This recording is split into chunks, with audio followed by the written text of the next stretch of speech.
आज तीनोटी वंदे भारत एक्सप्रेस रो शुभारंभ हम ब्रह्मपुर रेल स्टेशन रु यह शुभारंभ करेंगे माननीय मुख्यमंत्री मोहन चरण माझी। एने वर्तमान कार्यक्रम रही दिन 9:15 समय मुख्यमंत्री आसी ब्रह्मपुर पहुंचे।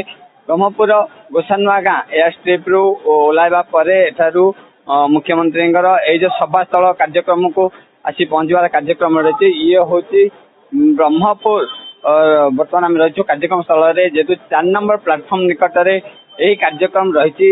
सबुठारु गुरुत्वपूर्ण कथा राज्य रे बीजेपी सरकार दायित्व नवा परे ये हूँ मुख्यमंत्री प्रथम गस्त।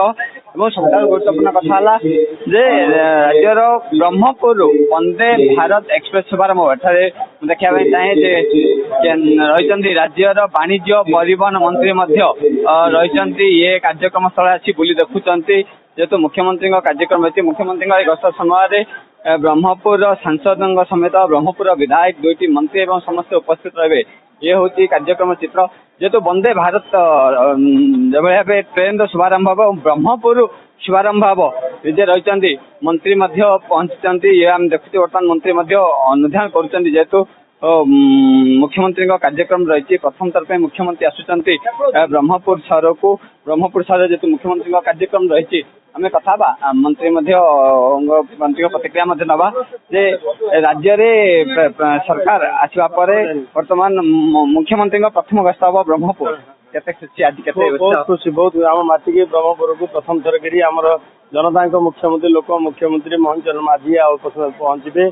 ये शुभारंभ करेंगे ब्रह्मपुर टाटा नगर वंदे भारत ट्रेन ये परिप्रेक्षी बहुत खुशी है। निश्चित भाव प्रतिक्रिया कथा रही सरोज मबू रही कि बीजेपी वरिष्ठ नेता रही। सर कौन कहे कि देखुं आज मुख्यमंत्री प्रथम ब्रह्मपुर गस्त कले कि राज्य बीजेपी एकाकी सरकार गठन पर आज ब्रह्मपुर गढ़ वंदे भारत एक्सप्रेस ब्रह्मपुर टाटा नगर को गढ़ सर खुशी के उत्साह वास्तव में वंदे भारत ब्रह्मपुर प्रथम ट्रेन हिसाब से ब्रह्मपुर टाटा नगर जाऊँगी।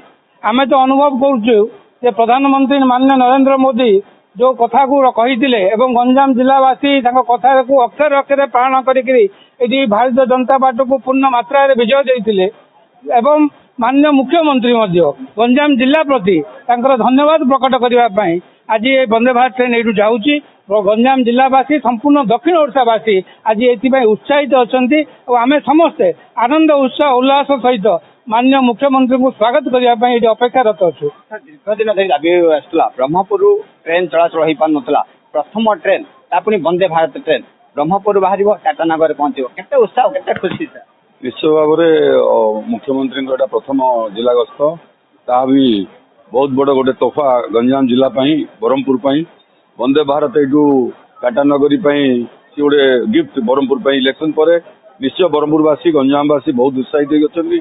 जिलार सबू जगार आज उत्सव है भाया लगुच लोक जिलार कोण अनुकोण आसुच्च मुख्यमंत्री को देखापी।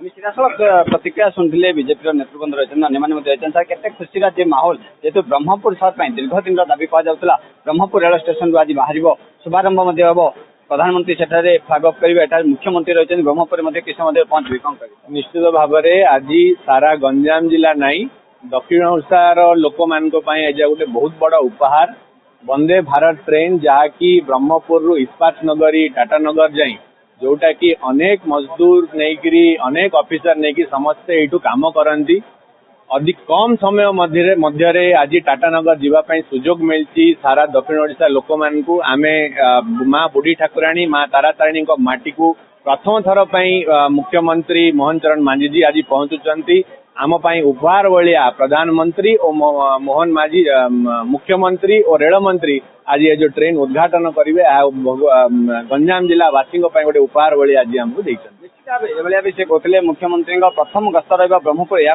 उत्साह देखा मिलती। सर कौन कहे केते खुशी माहौल आ कि समय कार्यक्रम आरंभ हम मुख्यमंत्री पहुंचे प्रधानमंत्री फ्लैग अफ करेंगे आज सारा देश 3टी वंदे भारत एक्सप्रेस शुभारंभ हो समस्त लक्ष्य था खूब कम समय भितर केतबेले गंतव्य स्थल आम पहुँचा किंतु आज मोदी जी को बहुत बहुत धन्यवाद और माननीय मुख्यमंत्री को भी धन्यवाद जे ब्रह्मपुर भाया जगह जो थोड़ा ब्रह्मपुर आरंभ होची टाटा रे पहुंचब वंदे भारत ट्रेन बहुत कम समय भितर आम भुवनेश्वर टाटा केउझर घटगां तारिणी दर्शनीय स्थान आम बहुत कम समय भितर दर्शन कर द्वारा आमर जनसाधारण बहुत भाव उपकृत हे एवं यही जो यात्रा आपण देखिए वंदे भारत जो ट्रेन एक्सप्रेस जाऊँगी ये एक माने गोटे लक्ष्य स्थल में पहुंचा या भाया सुविधा और किसी ना निश्चित भाव समस्त मध्य खुशी माहौल जेहेतु आ किसी समय अपेक्षा यापर ब्रह्मपुर पहुंचे मुख्यमंत्री और शुभारंभ हो ब्रह्मपुर टाटानगर वंदे भारत एक्सप्रेस ये कार्यक्रम सेपटे आम देखा प्रधानमंत्री वीडियो कॉन्फ्रेंसिंग रही है रेल मंत्री रही दक्षिण ओडिशा ब्रह्मपुर जो भाव कहुए प्राण केन्द्र कहुए एठारू ट्रेन चलाचल अनेक वर्ष धरी दाबी होता और यही दाबी आज पूर्ण होगापी जाऊँगी प्रथम थर पर ब्रह्मपुर टाटानगर को गढ़ वंदे भारत एक्सप्रेस जहाँ को समस्त अपेक्षा ब्रह्मपुर समीराचार्य, ETV भारत।